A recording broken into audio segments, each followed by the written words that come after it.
नमस्कार दोस्तों, स्वागत है आपका सुप्रिय मनुष्का ऑनलाइन क्लासेज में। मैं रत्नाकर मिश्रा आज आपके सामने एक नया टॉपिक लेके आया हूँ। सामान्य हिंदी का वो टॉपिक है शब्द भेद। शब्द भेद की परिभाषा क्या है, शब्द भेद किसे कहते हैं, शब्दों को कितने प्रकार से बांटा गया है, आज डिस्कशन संपूर्ण टॉपिक पर चर्चा करेंगे। शब्दों के संबंध में लगभग 2 या 4 प्रश्न हर परीक्षाओं में आते हैं इस टॉपिक से भी।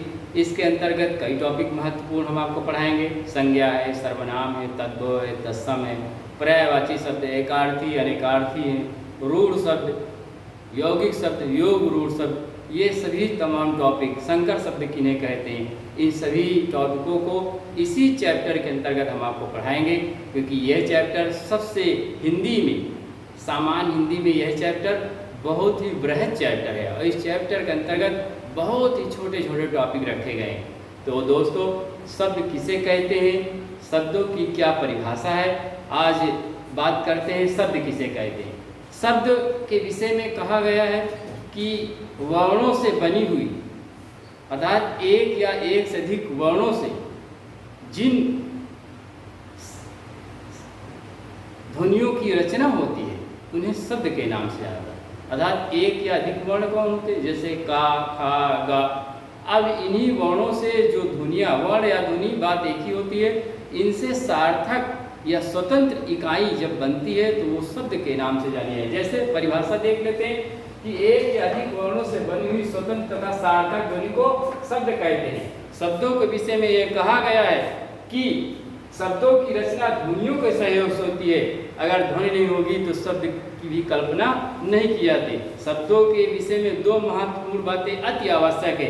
पहली बात यह है कि शब्द भाषा की एक स्वतंत्र इकाई है।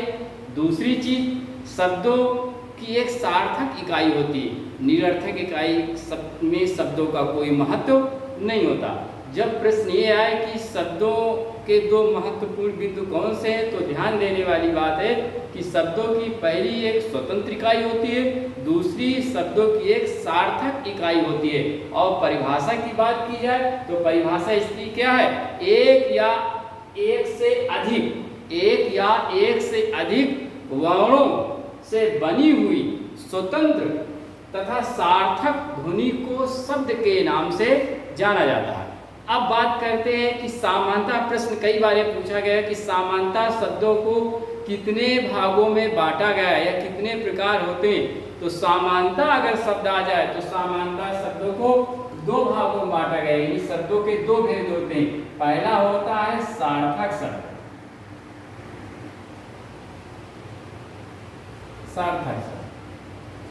सार्थक शब्द कौन होते हैं? सार्थक वे शब्द होते हैं जिन शब्दों का एक निश्चित अर्थ होता है, वे शब्द सार्थक होते हैं। और दूसरा होता है निरर्थक शब्द। जैसे सार्थक शब्दों में कहा जाए पंखा है, मेज है, अन्य और शब्द आप बोल सकते हैं, किताब है। किताब का एक निश्चित अर्थ है।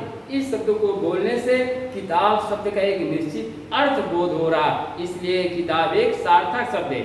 वही निरर्थक शब्द कौन होते हैं? निरर्थक शब्द वे शब्द होते हैं जिन शब्दों का कोई निश्चित अर्थ नहीं होता या बोलचाल की भाषा में जो शब्द प्रयोग नहीं होते, वे सब क्या है? वे सब निरर्थक शब्द होते हैं। या जिनका लिखित रूप में या व्याकरण की दृष्टि से जिन शब्दों का महत्व नहीं होता, वे सभी शब्द निरर्थक होते हैं। जैसे खन खन, झन झन, टन टन, ऐसे शब्दों को निरर्थक के नाम से, या टन या झन, ऐसे शब्द क्या होंगे? निरर्थक शब्द होते हैं। ये केवल कॉमन सेंस की बात है कि आप ऐसे भी समझ सकते हैं कि सार्थक शब्द होते हैं जो व्याकरण की दृष्टि से महत्व रखते हैं, अर्थात शब्द भेद में जिनका एक अपना महत्व, उन महत्वों में उनकी क्या विशेषता, वो किस श्रेणी के अंतर्गत आते हैं। रूढ़ शब्द आएंगे, यौगिक आएंगे, योग रूढ़ होंगे, कि तद्भव होंगे, कि तत्सम होंगे। इस प्रकार के जिन शब्दों का महत्व होगा वो सब सार्थक होंगे, और जो बाकी जितने भी शब्द इस शब्द भेद की श्रेणी में नहीं आएंगे वो सब निरर्थक हो जाएंगे। तो अगर क्वेश्चन पूछे, प्रश्न बनता है कि अगर पूछे कि सार्थक शब्द कौन होते हैं, तो सार्थक शब्द वे शब्द होते हैं जो व्याकरण की दृष्टि से महत्व रखते हैं, शब्द भेद में जिनका उल्लेख है या शब्द भेद में जिनकी गणना की जाती है, या जिन शब्दों का निश्चित एक अर्थ होता है। तो इतनी बात आ गई समझ में कि सार्थक शब्द होते हैं। निरर्थक वे शब्द होते हैं जिन शब्दों का कोई निश्चित अर्थ नहीं होता और शब्द भेद में जिनका कोई उल्लेख नहीं है या शब्द भेद में जिनकी गणना नहीं की जाती। केवल कॉमन सेंस में बोलचाल में हम ऐसे ही शब्दों का प्रयोग एक आध बार करते रहते हो, तो ये सब निरर्थक की श्रेणी में आते हैं। तो सामान्यतः अगर शब्द पूछे तो सार्थक और निरर्थक होते हैं, निरर्थक शब्द होते हैं। अब आते हैं शब्द भेद। तो शब्दों का यहाँ पर हमने एक चार्ट बनाया है कि शब्दों का वर्गीकरण कितने प्रकार से किया गया। तो पहले वर्गीकरण रचना के आधार पर, रचना के आधार पर शब्दों को 3 भागों में बांटा, रचना या बनावट दोनों तरह से प्रश्न आता है। इस कैटेगरी यानी जो डायग्राम हम यहाँ बनाए, इस डायग्राम से भी प्रश्न पूछे गए हैं। जैसे पूछ लिया गया है इसके पहले परीक्षाओं में कि रचना के आधार पर शब्द के कितने भेद या कितने प्रकार होते हैं। रचना या बनावट दोनों एक ही शब्द है। तो रचना के आधार पर शब्द आ जाए तो कितने होंगे? 3 होते हैं, रूढ़ शब्द, यौगिक शब्द और योग रूढ़ शब्द। वही प्रयोग के आधार पर या उपयोग के आधार पर अगर पूछ ले तो प्रयोग के आधार पर शब्द के कितने भेद हैं? 2 भेद होते हैं। कौन कौन से? विकारी शब्द और अविकारी शब्द। वहीं अगर उत्पत्ति के आधार पर पूछ ले तो उत्पत्ति के आधार पर शब्द के 4 भेद होते हैं। कौन कौन? तद्भव, तत्सम, देशज और विदेशज। वहीं अर्थ के आधार पर अगर शब्द पूछ ले तो कितने भेद होते हैं? अर्थ के आधार पर शब्द के 4 भेद होते हैं। एकार्थी शब्द, अनेकार्थी शब्द, विपरार्थी यानी विलोम शब्द या पर्यायवाची शब्द। तो ये सब आपके इस वर्गीकरण के आधार पर है। तो रचना के आधार पर कितने होते हैं? 3 भेद होते हैं। कौन कौन से? रूढ़ शब्द, यौगिक शब्द और योग रूढ़ शब्द। रूढ़ शब्द किन्हें कहा जाता?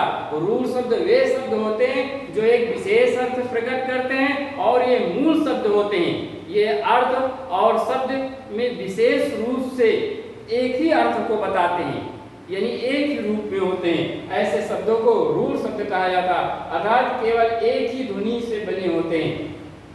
ये सब रूढ़ होते हैं। जैसे मेज, कुर्सी, किताब, ये सब रूढ़ शब्द की श्रेणी में। घोड़ा।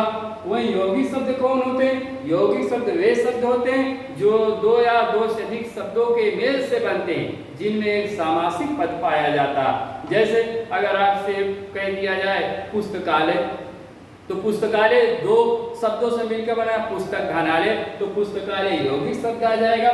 योग रूढ़ शब्द कौन होते हैं? योग रूढ़ वे शब्द होते हैं जो 2 या 2 शब्दों से मिलकर बने होते हैं, 1 या 2 या 2 से अधिक शब्दों से मिलकर बने होते हैं, लेकिन वो अपना अर्थ ना बताकर किसी निश्चित अर्थ को बताते हैं।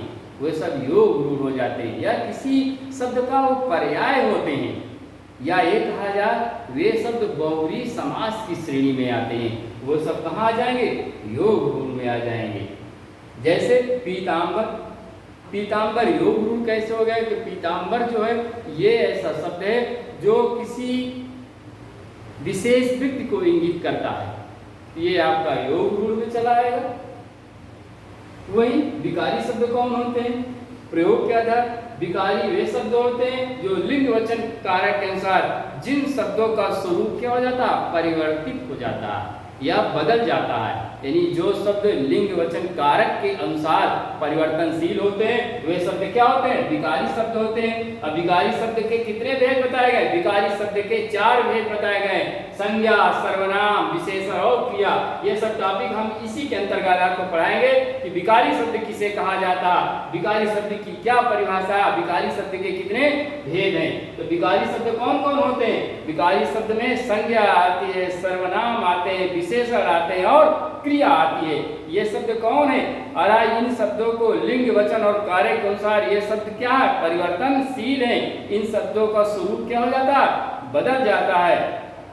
वहीं अविकारी शब्द वे शब्द होते हैं जो शब्द लिंग वचन कारक के अनुसार परिवर्तनशील नहीं होते। वे शब्द क्या होते हैं? अविकारी होते हैं, अर्थात जो शब्द लिंग वचन कारक के अनुसार अपरिवर्तनशील होते हैं या जिन शब्दों का स्वरूप नहीं बदलता वो सब अविकारी शब्द में आते हैं। और इसके भी 4 भेद बताए गए हैं। कौन कौन से होते हैं? क्रिया विशेषण होता है, संबंध बोधक होता है, समुच्चय बोधक होता और विस्मयार्थ बोधक होता।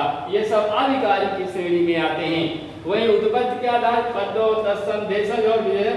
तद्भव कौन होते हैं? तद्भव वे शब्द होते हैं जो शब्द संस्कृत भाषा से आए हुए लेकिन वो हिंदी भाषा में आकर उनका स्वरूप क्या हो गया, बिगड़ गया है या बदल गया है।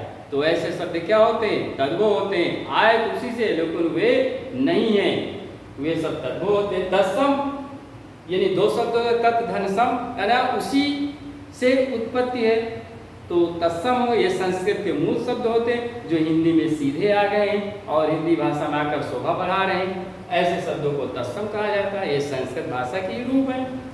वही देशज शब्द क्या होते हैं, देशज शब्द एक स्थानीय भाषा शब्द होते हैं, किसी देश या किसी निश्चित भौगोलिक क्षेत्र में जो बोले जाते हैं वो सब देशज भाषा के अंतर्गत आते हैं। वही विदेशज क्या होते हैं, विदेशज जो बाहरी देशों से शब्द आए हुए हैं, अर्थात विदेशी शब्द उन शब्दों को कहा जाता है जो बाहर के देशों से भारत में यहाँ आए हैं और आकर हमारे हिंदी भाषा में सम्मिलित हो गए हैं या बोलचाल में इनका प्रयोग होने लगा है। ऐसे शब्द को विदेशी शब्द कहा जाता है। इन्हें आगत शब्द के नाम से भी जाना जाता है, जैसे अरबी, फारसी विदेशी शब्दों के अंतर्गत अरबी, फारसी, पुर्तगाली, अंग्रेजी, रूसी, चीनी जितने भी शब्द हैं वो सब विदेशी शब्द के अंदर। एक शब्द और होता है जो विदेशी शब्द के अंतर्गत किया जाता है, उस शब्द को संकर शब्द के नाम से जाना जाता है। और संकर शब्द दो भाषाओं से मिलकर जिस शब्द की रचना होती है उसे संकर शब्द के नाम से जाना जाता है। जैसे रेलगाड़ी, रेल और गाड़ी दो शब्दों से दो भाषाओं से बना हुआ है। उत्पत्ति के आधार पर इन्हीं उत्पत्ति के आधार पर जो दो भाषाएं आपस में मिल जाती हैं तो वही संकर शब्द का निर्माण करती है। जैसे रेल गाड़ी, रेल आपका क्या है, अंग्रेजी शब्द हो गया, गाड़ी आपका देशी शब्द हो गया दो। जैसे हवाई जहाज, हवाई आपका क्या हो गया, तद्भव शब्द हो गया, और जहाज आपका ये आपका अरबी फारसी शब्द के अंतर्गत आता है तो ये हवाई जहाज हो गया। ऐसे शब्द क्या होते हैं, संकर शब्द के नाम से जाने जाते हैं। यानी दो भिन्न भाषाओं से मिश्रित होकर जिन शब्दों की रचना हो जाती है वो सब सभी शब्द संकर शब्द आते हैं। अगर पूछा है संकर शब्द किस शब्द के श्रेणी में आते हैं तो संकर शब्द भी विदेशी शब्द या विदेशी शब्द के अंतर्गत आते हैं। तो दोस्तों ये टॉपिक शब्द भेद का ये वर्गीकरण जो हमने यहाँ आपको बताया कि रचना के आधार पर अगर पूछे कितने होते हैं, प्रयोग के आधार पर पूछे, उत्पत्ति के आधार पर पूछे, अर्थ के आधार पर पूछे, तो आपको बिल्कुल यहाँ एकदम क्लियर होकर बताना है कि रचना के आधार पर या बनावट के आधार पर, इसे बनावट भी कहा जाता है। कंफ्यूज मत होइए, रचना पूछ ले या बनावट पूछ ले तो बनावट के आधार पर भी तीन होते हैं और रचना के आधार पर भी तीन होते हैं इसके भेद।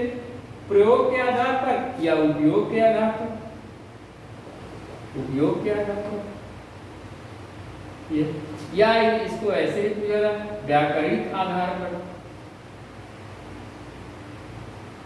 व्याकरणिक आधार पर,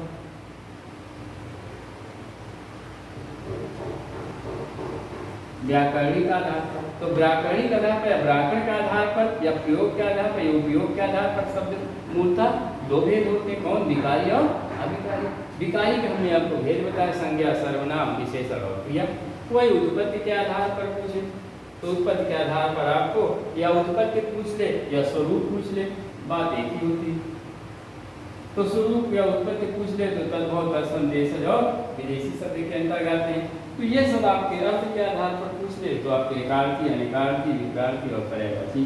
तो ये इतनी बातें आ रही। शब्द की परिभाषा क्या होती है, तो शब्द की परिभाषा हम आपको बता ही चुके हैं कि एक या एक से अधिक वर्णों की सार्थक ध्वनि को ही शब्द के नाम से जाना जाता है। अगर शब्द की परिभाषा आपसे पूछेगी शब्द किसे कहते हैं तो आपको सीधे तौर पर ये बताना है कि एक या एक से अधिक वर्णों की सार्थक ध्वनि को ही शब्द के नाम से जाना जाता है। शब्द की दो महत्वपूर्ण विशेषताएं होती है, जैसे शब्द की एक स्वतंत्र इकाई होती है और शब्द की एक सार्थक इकाई होती है। तो ये रहा समानता। अगर प्रश्न है कि समानता शब्द के कितने भेद हैं, तो समानता शब्द के मात्र दो ही भेद हैं। और कौन कौन से हैं, सार्थक और निरर्थक। सार्थक कौन कौन से शब्द होते हैं, सार्थक वे शब्द होते हैं जिनका एक निश्चित अर्थ होता है। निरर्थक कौन होते हैं, वो शब्द जिनका कोई निश्चित अर्थ नहीं होता। तो ये इतना वर्गीकरण है।